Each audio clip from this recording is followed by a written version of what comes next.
Hey, so for this video, I'm going to talk about what it means to have your natal sun placed in the seventh house.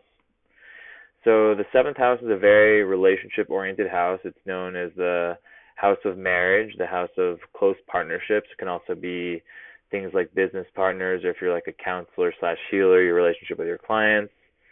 So it really typically means that marriage and unification will be a very important priority in the individual's life. So it's a good indicator for marriage. It really shows that karmically, like a big, what the heck is this thing on my keyboard?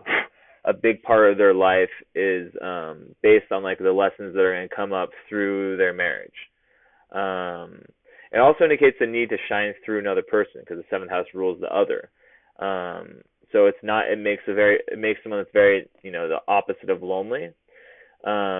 Even if the sun has different aspects that are malefic, there's still going to be marriage. It would just be indicating like that, those impacts, those negative impacts will be, or malefic impacts will be kind of characteristic of the marriage.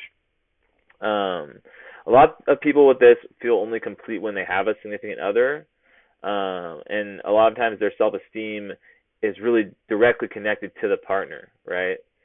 So it can create codependent people who are less powerful in the relationship, but it doesn't really seem to be a problem for them a lot of the time, because they do search for someone who is more powerful. They want to feel supported. So frequently the marriage partner is more dominant. Like for example, someone with like a first house sun or a Leo ascendant, something like that.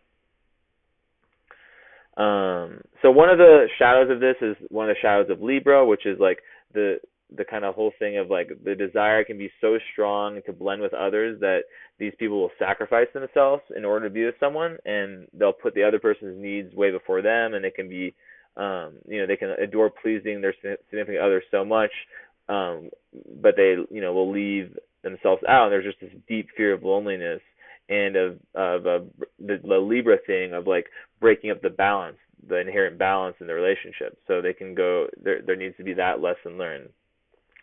So it also creates really someone with really good diplomatic skills. The seventh house also rules one's open enemies.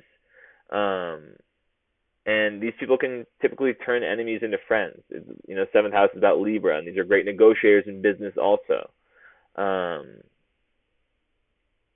Also can make people have strong knowledge of manipulation and knowing how to use people in ways to get to their goals.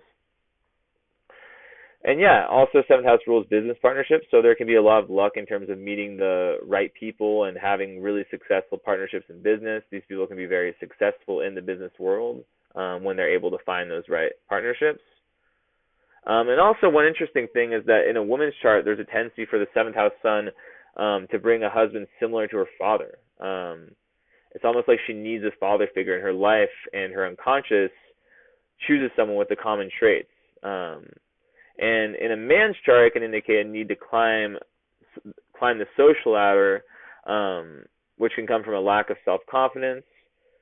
And this type of person might prefer a more powerful woman than him, and would love to jump through, higher up in the social circle through her.